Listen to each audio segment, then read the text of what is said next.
আজ ছিল রাখি পূর্ণিমা।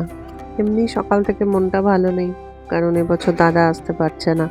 এমনিও অনেক বছর বিনা রাখি বেঁধেই কাটিয়েছি, কিন্তু যেহেতু মাঝে এখন কয়েক বছর ধরে দাদা আসতে শুরু করেছে, তো সেই কারণে একটা খুব খালি খালি লাগছিল।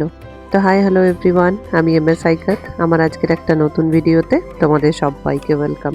মন যতই খারাপ থাকুক না কেন, বাড়িতে যেহেতু দুটো বাচ্চা আছে, সেহেতু রাখি তো পালন করতেই হবে। আর ঠিক সেই কারণেই সকালবেলা দুজনে মন ভরে লড়াই করে নেওয়ার পরে শুরু হলো এদের রাখির পর্ব।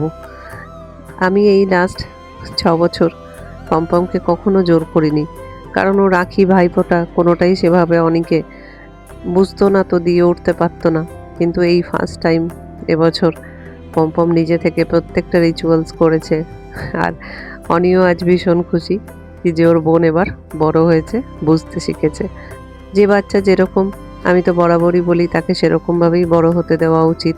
কোনো জিনিসে জোর করে কখনোই তাকে প্রেশার দিয়ে কোনো কিছু করানো আমার ঠিক পছন্দের বাইরে। আর ঠিক সেই কারণেই ধীরে ধীরে ওর এই ডেভেলপমেন্টগুলো আমি ভীষণ এনজয় করছি। আজকে শুধু অনি ভাইয়া নয়, শিবম ভাইয়াও রাখি পড়েছে। তবে হ্যাঁ, অনি ওর কাছে শুধু অনি, কিন্তু শিবম ওর কাছে ভাইয়া। তো যাই হোক, মিলেমিশে বেশ দিনটা কাটলো। রাখি শুধু একটা ধাগা নয়, একটা বন্ধন, যেটা ভাই বোনকে একে অপরের সাথে বেঁধে রাখে।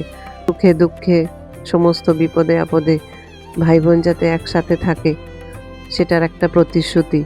আর রাখি মানে ভরসা, বিশ্বাস যে না, আমরা একে অপরের সাথে আছি।